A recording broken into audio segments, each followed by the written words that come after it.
Het rommelt in de Amerikaanse auto-industrie. Er wordt gestaakt voor meer loon en voor betere arbeidsvoorwaarden. Er is ook een stille revolutie aan de gang in en rond Detroit.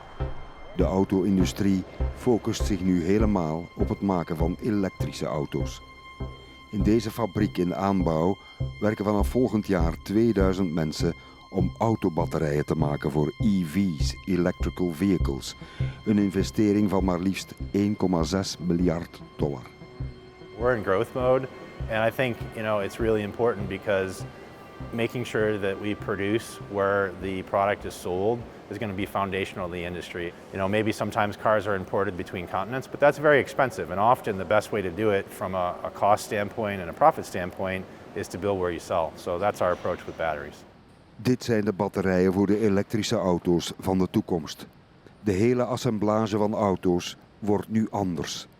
Generally in a passenger vehicle you locate the battery pack under the floor. And so what this shows you is our Aries 2 architecture. It uses these, we call them prismatic, they're a prism, so they're like a rectangle. And they have terminals on each side of the cell and not on the top. And that means that the pack itself can be less tall, which means you have more space in the vehicle and then you have more ground clearance. So that's why you see this form factor. It almost reminds you maybe of what a cell phone battery looked like from the bottom of your phone 10 years ago or so. Bij One, Our Next Energy, hebben ze een contract op zak om batterijen te produceren voor BMW dat een autofabriek heeft in South Carolina in de VS. Wellicht volgen nog bestellingen van de grote drie, Ford, GM en Chrysler. Mike Austin is mobiliteitsexpert en volgt de elektrificatie van het wagenpark op de voet. If you're going to make hundreds of thousands of EVs, we need more batteries than we currently have plans for. So the industry itself is working incredibly fast on the timescale of what the industry usually does, but I don't think the normal consumer sees that. Het is een geruisloze revolutie. In 2023 wordt voor het eerst de kaap van 1 miljoen geproduceerde elektrische voertuigen in de VS overschreden.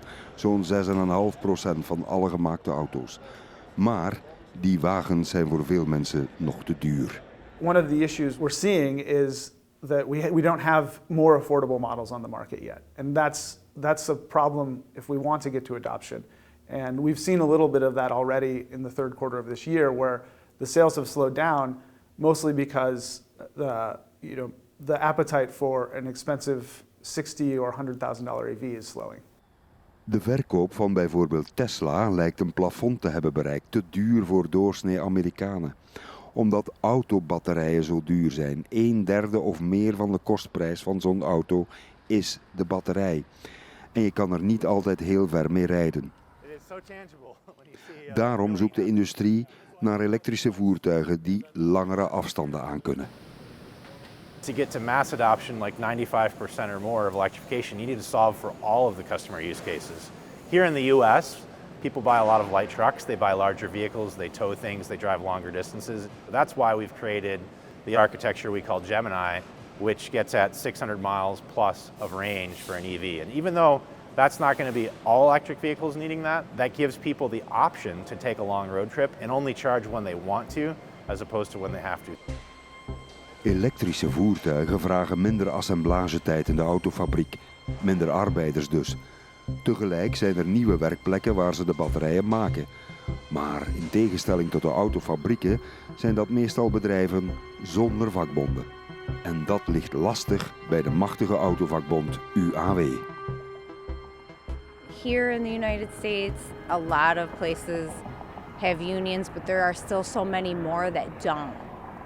And representation, if you don't have it, you're in trouble. You're not going to get things that you deserve to have for working for a company. So I hope that does change. I hope that places that make batteries can be in the union because they deserve it. Bij de Ford-fabriek van Wayne, Michigan staken ze, net als bij Chrysler en GM. Het is historisch, een staking bij de grote drie autobouwers tegelijk. Op een ogenblik dat het zeer goed gaat, met recordwinsten van 20 miljard of meer. I think there's a lot of corporate greed. They're making record profits, all not just Ford, but the other two companies as well, Stellantis and GM.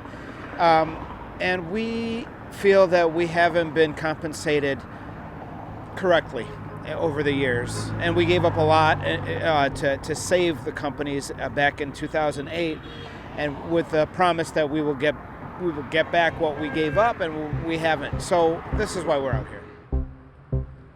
Intussen loert het echte gevaar voor deze mensen al ligt bij de Chinezen en hun veel goedkopere elektrische auto's die de markt mogelijk zullen overspoelen. We haven't seen a Chinese automaker come in straight into the market yet. And they probably will eventually. And I think that's something that's on everyone's mind. It's a concern. If you look at Europe, particularly Germany, where the Chinese automakers are making huge gains and they're selling cars very quickly. They can sell them at a lower cost. Sometimes they're willing to lose money in order to gain market share.